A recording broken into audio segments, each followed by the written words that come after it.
Abra sua Bíblia, Evangelho de Jesus o Cristo, segundo escreveu evangelista Mateus, o capítulo é o de número 1. Então, Mateus, capítulo de número 1, versículos 18 até o 25, os que acharam, digam amém. Glória a Deus. Vamos lá? Ora, o nascimento de Jesus Cristo foi assim. Estando Maria, sua mãe, desposada com José, antes de se ajuntarem, achou-se ter concebido do Espírito Santo. Então José, seu marido, como era justo e não queria infamar, intentou deixá-la secretamente. E projetando ele isso, eis que em sonho apareceu um anjo do Senhor, dizendo: José, filho de Davi, não temas receber a Maria, tua mulher, porque o que nela está gerado é do Espírito Santo. Olha o 21. E ela dará à luz um filho, e lhe porás o nome de Jesus, porque ele salvará o seu povo, seus pecados.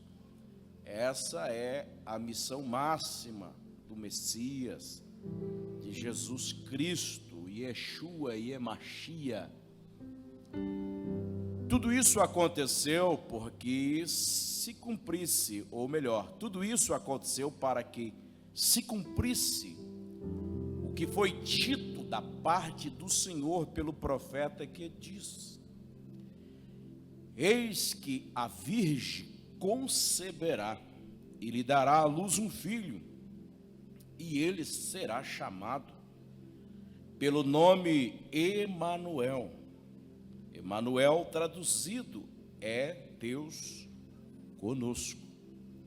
E José, despertando do sonho, fez como o anjo do Senhor lhe ordenara, e recebeu a sua mulher, e não a conheceu, até que ela deu à luz a seu filho, o primogênito, e pôs-lhe o nome de Jesus. E você diz amém, e se assente, por favor. Meus irmãos, Jesus o Cristo, o Messias, o Salvador, o grande libertador, ele nasce em cumprimento de profecias. A primeira delas está em Gênesis, no capítulo 3, versículo 15. Esta é a primeira profecia sobre o Messias.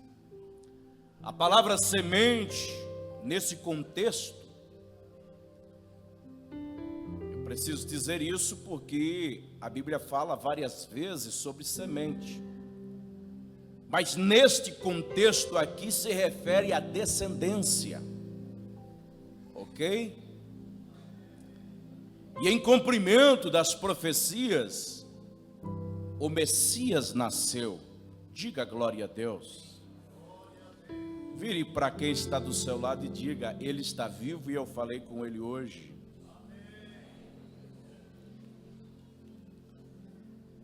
Portanto, observe isso, o Messias, ele surge, segundo a teologia paulina, num tempo chamado de plenitude dos tempos. É uma das 3 dispensações que Paulo trabalha.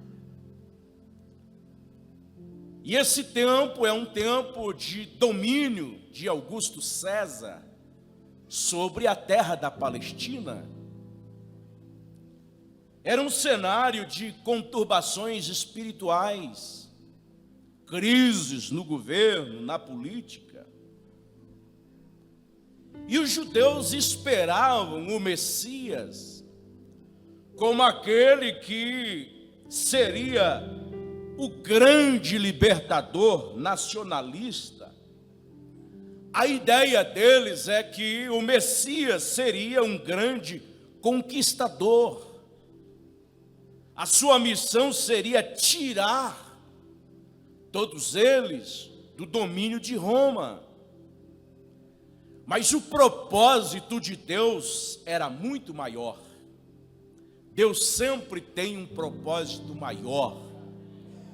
Paulo disse que Ele faz muito mais daquilo que nós esperamos. Se você crer, eu quero liberar uma profecia sobre a sua vida nesta noite. Muito mais daquilo que você está pedindo, muito mais daquilo que o seu coração está esperando, anilando, Deus irá fazer. Portas irão se abrir, o céu vai se abrir sobre a sua casa, sobre a sua cabeça. Glória a Deus. No entanto, o mundo nunca mais foi o mesmo. Jesus nasceu. Ele é a alegria dos homens. Por um lado, uma grande decepção, porque Jesus, a priori, não sobe ao trono, mas é morto em uma cruz. Os discípulos, aqueles meninos que nós chamamos do colégio apostólico, ao serem chamados, convocados pelo Messias, a ligeira impressão que eles tinham era que Jesus se assentaria sobre o trono. Vinha da linhagem de Davi. A mãe de dois deles chamou o Messias para o lado e disse assim: olha, quando você se assentar sobre o trono, reserva lá um lugarzinho à direita e à esquerda para os meus meninos. Veja a ideia. Então, por um lado, há uma grande decepção, porque aquilo que eles esperavam sobre o Messias não acontece. Pelo contrário, ele é morto em uma cruz, uma das piores mortes a esse tempo, uma morte vergonhosa, desprezível para alguém dentro daquela cultura.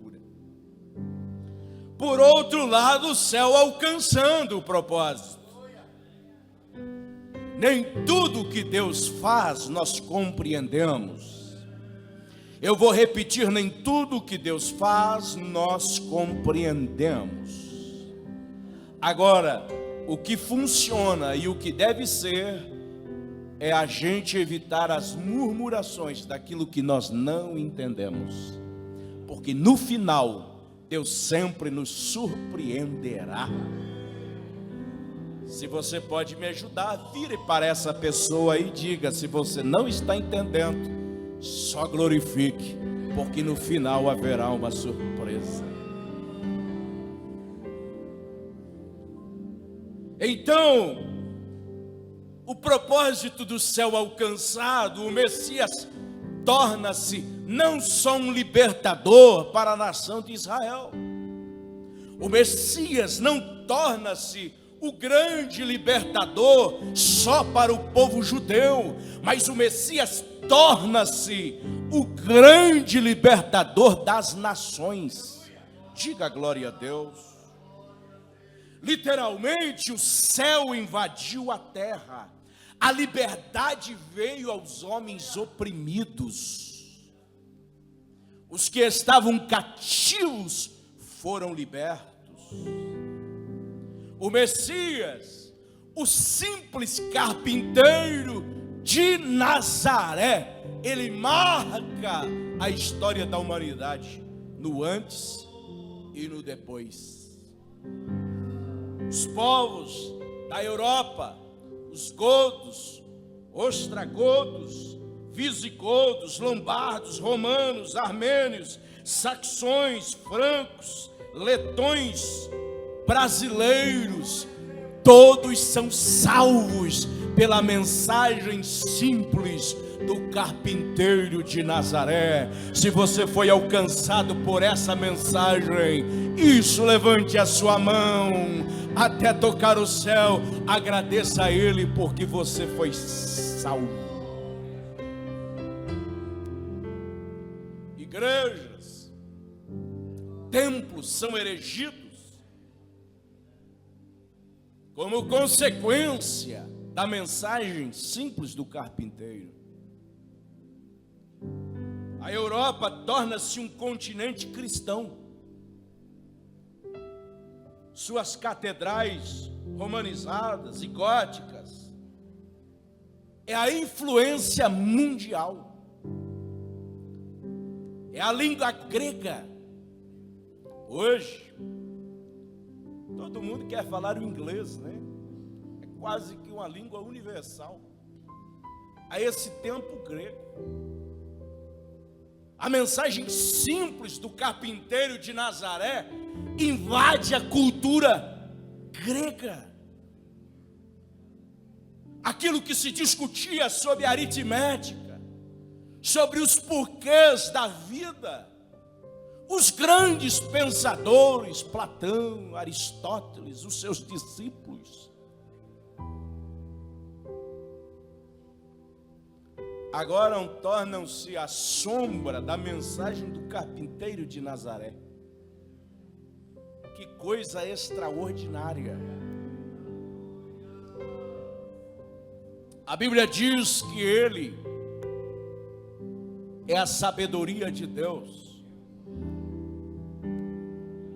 Eu vou repetir, a Bíblia diz que Ele é a sabedoria de Deus. E a sabedoria está em temê-lo.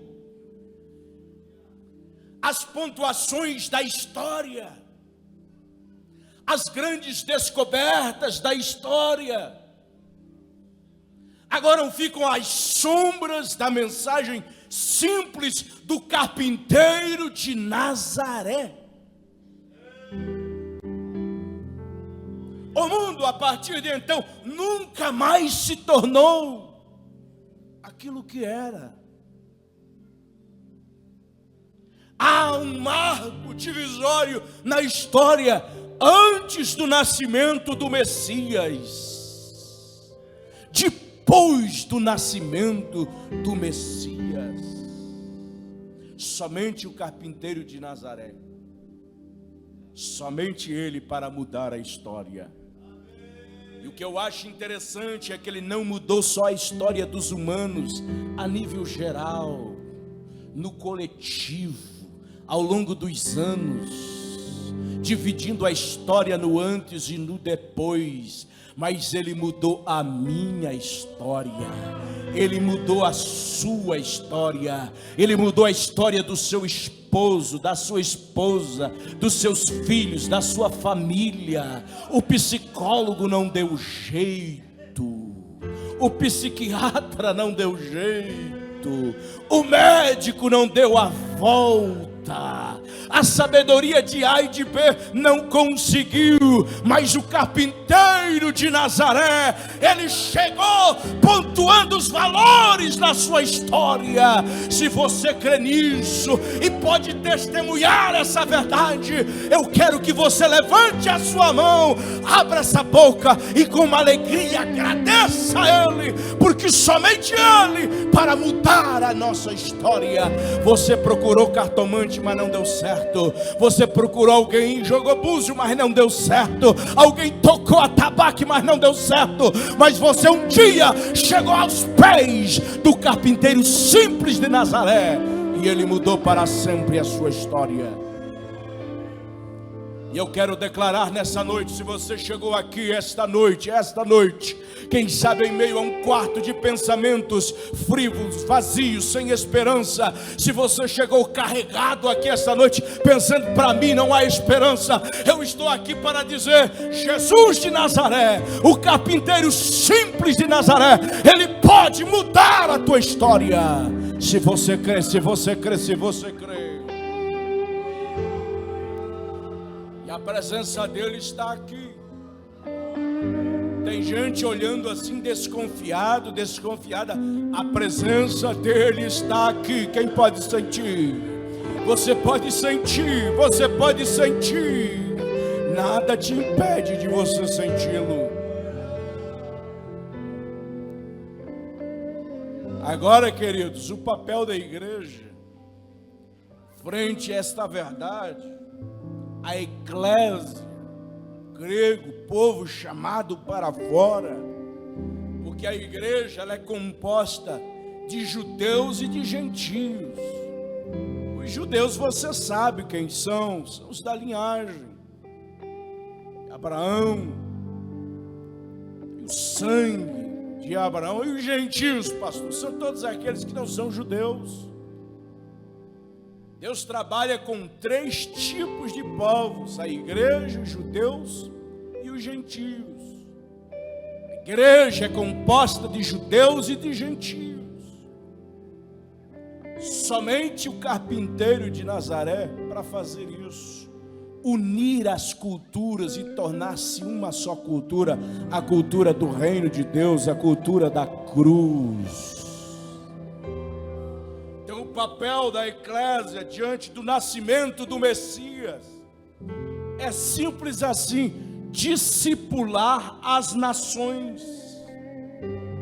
Diga assim: é necessário a gente discipular as nações, discipular os povos com a cultura do reino de Deus.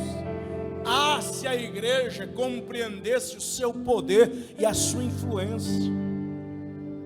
Já falei para vocês aqui a influência da igreja ao longo dos anos, da história, das eras, dos séculos. Fomos nós que pontuamos, trazendo as inovações para tempos e tempos. Os maiores cientistas que o mundo já viu emergiram do meio da igreja. Os maiores laboratórios que o mundo já teve, eles emergiram do meio da igreja. O calendário que nós temos hoje, observe lá: ano do domínio do nosso Senhor, antes de Cristo e depois de Cristo. Quem é que pontuou esses valores? A igreja. A didática que se tem hoje, desde o ensino fundamental até aonde você pode chegar, quem postou isso às nações da terra, principalmente no Ocidente, foi Martinho Lutero, grande reformador. A família nuclear que nós temos hoje veio da ideia de uma senhora chamada Catarina von Bora, esposa de Martinho Lutero. Harvard foi fundada e patrocinada por um pastor, sobrenome Harvard. E eu poderia falar tantas outras coisas.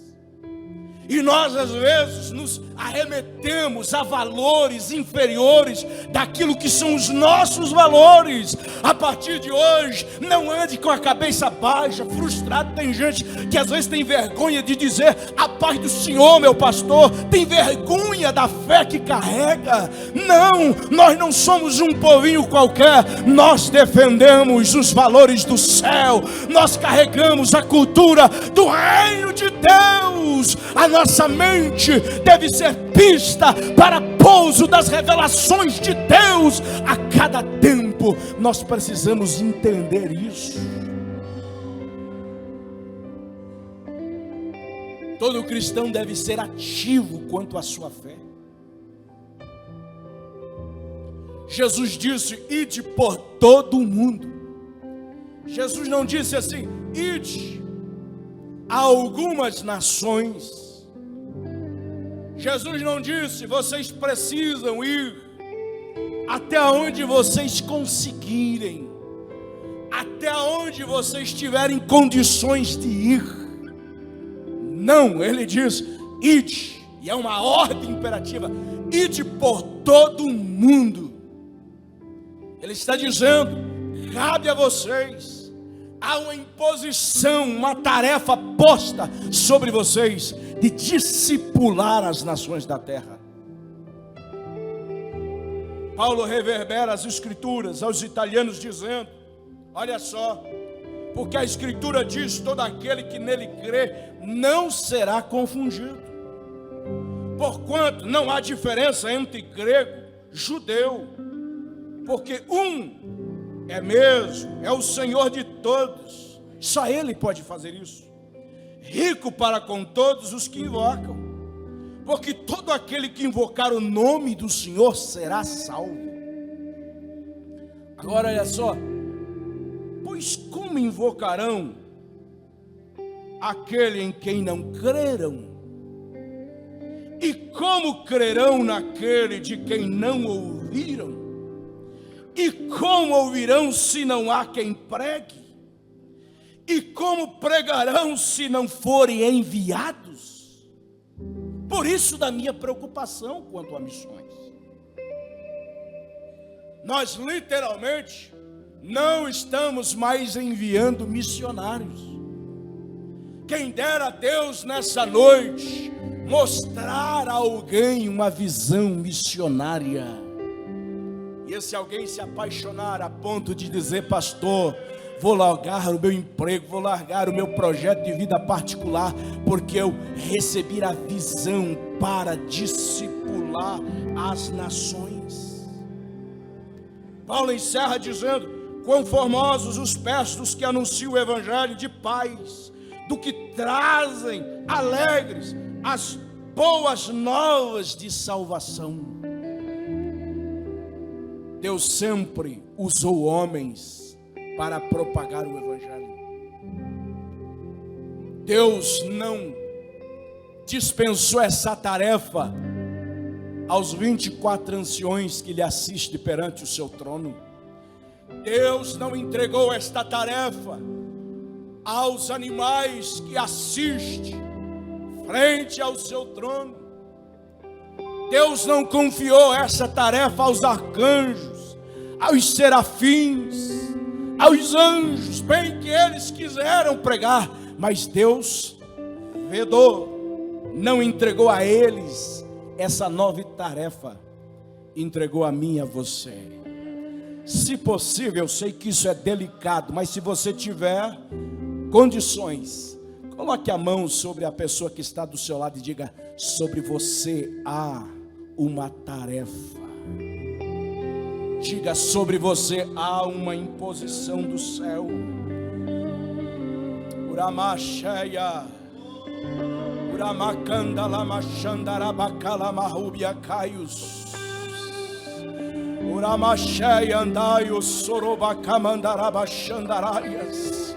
Que você possa sair daqui, meu irmão, ei, serva de Deus, que você possa sair daqui nesta noite com a consciência de que você é a reserva de Deus a esse tempo, que você possa sair desta noite entendendo que você é o agente de Deus na terra. Os anjos não podem pregar, os arcanjos não podem pregar, mas você pode pregar a palavra que salva você. Faça do seu celular o púlpito estendido. Faça do seu Instagram o púlpito estendido. Faça das suas redes sociais o seu púlpito estendido. Diga, Espírito de Deus, usa a minha vida para salvar alguém. Você se preocupa com tantas coisas, nem te passa na mente durante a semana sobre o ID de Jesus. Diga, Espírito Santo, me lembra dessa nobre tarefa. Diga, Espírito Santo, me ajude a lembrar da palavra que salva, que transforma. Me ajude a ser um cristão autêntico, levando a esperança a alguém que precisa. Eu sempre digo, irmãos, que este é o nosso tempo. Esse é o nosso tempo. Todos os patriarcas já passaram. Todos os profetas, aqueles que nós classificamos como os profetas maiores, profetas menores, todos eles já passaram. A igreja primitiva, a igreja medieval, a era das trevas, a igreja da era pós-moderna, todos passaram com as suas influências. Deus olha do céu e diz: é você.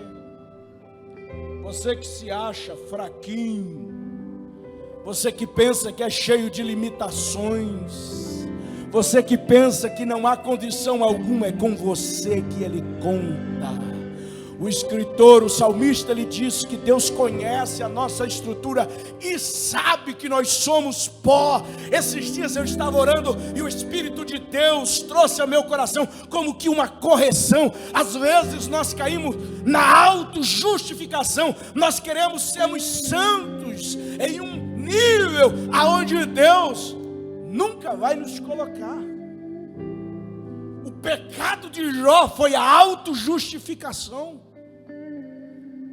Se nós esperarmos sermos santinhos, engomadinhos, a exemplo daquilo que nos contaram e nos falaram, nós sempre seremos decepcionados, porque Paulo diz: o pecado que eu não quero praticar está junto de mim. O que eu vou fazer? Quem pode me libertar do corpo dessa morte? Paulo estava falando da condenação romana, aonde aquele que matava era amarrado junto ao morto, e aí liberava para ir para casa. Conforme o corpo ia se decompondo, o vivo condenado ia morrendo junto. É isso que Paulo fala da nossa carne. Há um somente que pode nos libertar: Jesus Cristo, o justo. Ele é a propiciação pelos nossos pecados, mas não só pelos nossos pecados, mas pelo pecado de todo mundo. Então entenda, é você com as suas limitações, é você com esses traços de comportamentos que as pessoas dizem: você nem deveria ir à igreja. É você que Deus conta. O Evangelho está sobre você. Um Jesus te ama, carregado da unção do Espírito. Ai, irmãos, um Jesus te ama por uma pessoa que quer falar de Jesus. Você não precisa cursar um curso médio de teologia. Não, você não precisa ter um certificado de bacharel na parede. Você não precisa entender de exegese, de hermenêutica, de homilética, não, de interpretação das Escrituras. Você precisa ter a consciência sobre o falar do seu Jesus, do falar do seu Cristo. Basta você ter essa consciência e Ele vai usar você na terra. Se você crê nisso, levante a sua mão e diga: eis-me aqui, Senhor, eis-me aqui, Senhor. Deus conta conosco. Ei, Moody já não está mais entre nós, Wesley não está mais entre nós, Savonarola, aqueles homens, como eu sempre digo, que sacudiram continentes inteiros na unção do Espírito, nenhum deles estão entre nós, todos já passaram. É você o agente de Deus a esse tempo. Sabe, irmãos, estava ali pensando, nós precisamos fazer um trabalho de reevangelização a alguns cristãos. Você precisa reevangelizar alguns irmãos. Observe assim, alguém fraco na fé, desestimulado, sem inspiração. Seja a voz de Deus aos ouvidos e ao coração dessa pessoa. Isso é evangelizar.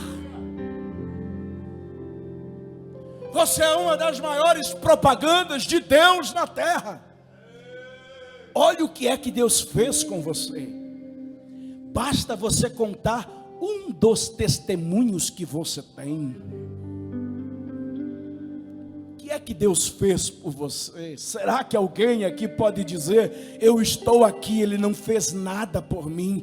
O seu testemunho, ou um dos seus testemunhos, pode ser a máxima para o Espírito de Deus operar no coração de alguém. A igreja e sua mensagem precisa estar em todas as esferas e aspectos da vida humana. A igreja precisa entrar novamente na ciência. A igreja precisa entrar e tomar as artes. A igreja precisa tomar posse da mídia, da imprensa escrita, falada. A igreja não pode ser a subcultura do mundo, mas deve ser a cultura que emerge, trazendo as novidades para cada tempo. Nós precisamos entrar na educação. Então, entenda que fazer que Jesus diz, discipular os povos e as nações, não é você colocar uma gravata e estar aqui fazendo o que eu estou fazendo nesta noite.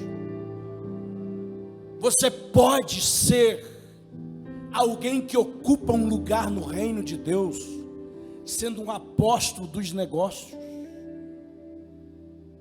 Imagine você a influência que você pode exercer. Eu fui ali no salão Estúdio B, né, da irmã Bárbara, do irmão Tiago.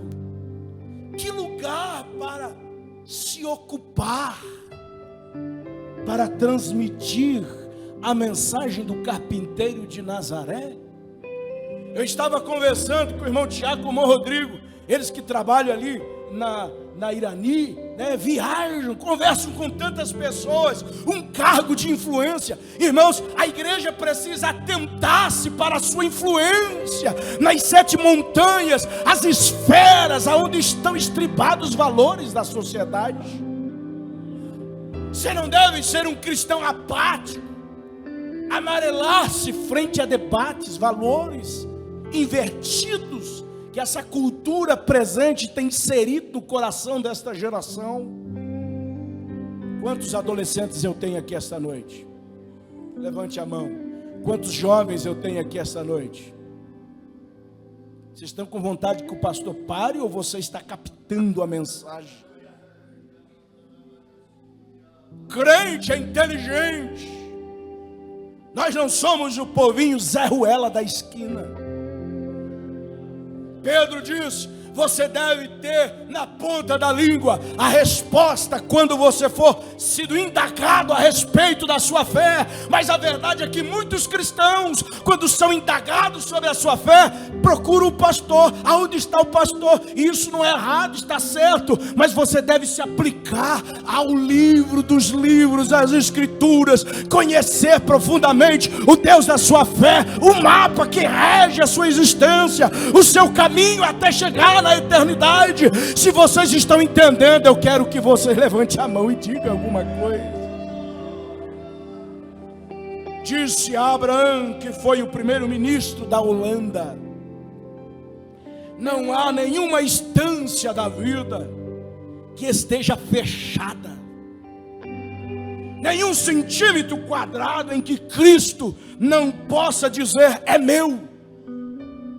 Então, quando você chegar nos ambientes, chega lá, não com aquela ideia: ui, aqui tem um peso, meu Deus do céu, não vejo a hora de sair. Não tem assim? Não, chegue lá, está ruim o ambiente, diga: mas agora eu cheguei, e aonde eu chego, o céu chega comigo. Está pesado, cheguei aqui, tá... não, mas agora eu cheguei aqui, e aonde eu chego, o céu chega comigo.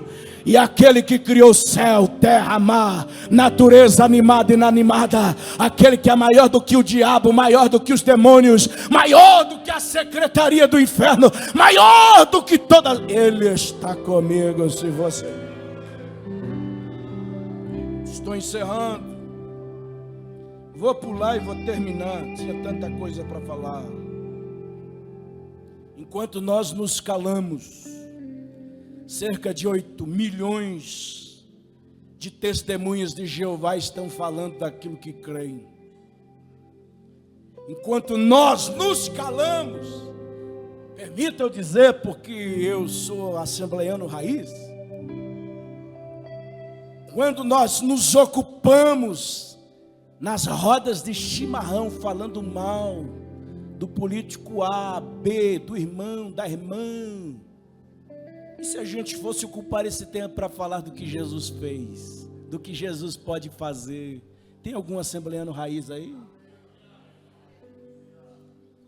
14 milhões de mormons falando daquilo que creem. 15 milhões de espíritas, nós respeitamos todos eles, mas nós estamos falando daquilo que nós cremos, assim como eles. 15 milhões de espíritas, falando, anunciando aquilo que eles creem como verdade. 1,5 bilhão de muçulmanos. A religião que mais tomou o vasto campo nas últimas décadas não é o cristianismo protestante, mas o islamismo, somando-se mais de 1 bilhão de muçulmanos. Eu creio que mais ou menos, cerca de uns 10 anos atrás, aproximadamente isso, escute isso, cerca de 1.000 missionários islâmicos foram enviados do Oriente Médio ao nosso país, ao nosso querido Brasil. Precisamos falar do nosso Jesus ou não? Falar do nosso Jesus. Você está disposto a fazer alguma coisa? Feche os teus olhos agora por alguns segundos. Tenha uma conversa com o Espírito Santo de Deus. Oramachandarabakalamachúria. Urabacalamarouiacaios. Oh, Deus conta contigo. É você. Não é o irmão do seu lado. O negócio agora, o seu coração, é você ter a consciência de que você, com as suas fraquezas, com as suas falhas, com as suas limitações, do jeitinho que você é dessa forma que Deus vai te usar na terra. A partir de hoje, eu já vejo o Espírito de Deus trabalhando em alguns corações, eu já vejo algumas lágrimas rolando em rosto de gente aqui esta noite. É o Espírito de Deus dizendo: você não precisa ser perfeito, você não precisa ser perfeita, você precisa se dispor a querer ser usado nas minhas mãos. Olhe para cá, porque eu estou encerrando. Olhe para cá, porque eu estou encerrando. Jesus disse, Atos 1:8: vão para a cidade de Jerusalém, até que do alto sejais revestidos de poder, e recebereis a virtude do Espírito Santo, e ser-me-eis testemunhas, tanto em Jerusalém, Judeia, Samaria e até os confins da terra. Eu já disse, repito mais uma vez, o que Jesus estava falando ali, no receber poder, virtude, é a força, o poder de uma dinamite. Se você quiser, a força da dinamite estará com você. Pastor, mas e se a pessoa pedir para que eu venha orar por ela? Coloque a sua mão sobre ela e ore. O céu é com você. O Espírito de Deus é com você. Nós precisamos ter essa consciência. Você não é quem você pensa ser. Eu vou repetir, você não é quem você pensa ser. Você não é aquilo que falaram sobre você. Você não é aquilo que o diabo apontou em acusações, falando sobre você. Eu sinto o hálito de Deus ao coração de alguém. Você não é aquilo que você pensa ser. Você não é aquilo que alguém disse sobre você. Você não é aquilo que o diabo disse sobre você. Você não é aquilo que os demônios falaram sobre você. Você é aquilo que Deus diz sobre você. Você é filho de Deus. Você é filha de Deus. Você é embaixador do reino de Deus na terra. Ei, você é templo, você é morada, você é habitação do Espírito de Deus. Se você crê, fica de pé. Uramachandarabakalamachurimikandalamahas.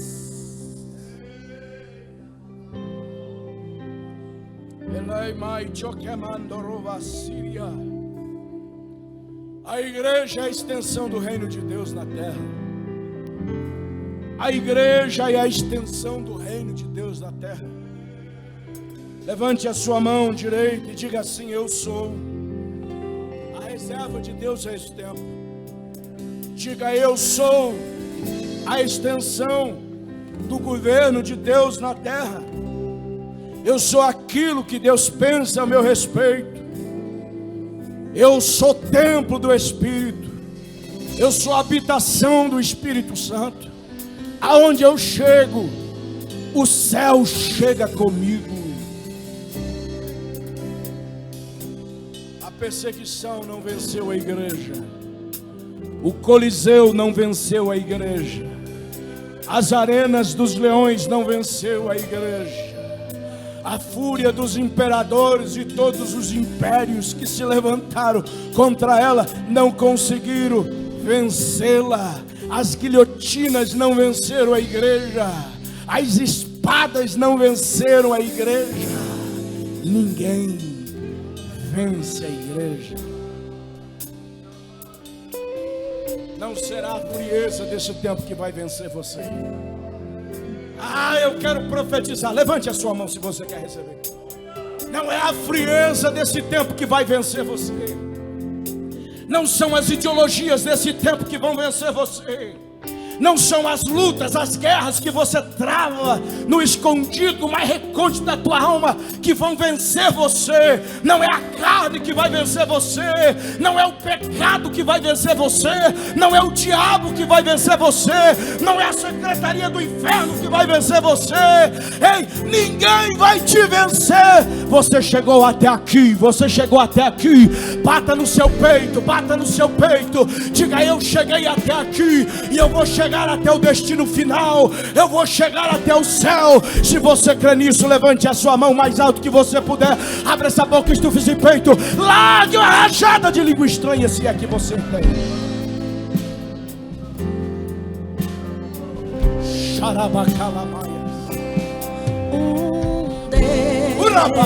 Deus rodeado de glória, és adorado 24 horas e os serafins cantam. Vou dar um tempo para você se afinar com o Espírito Santo, incansavelmente Santo, Santo.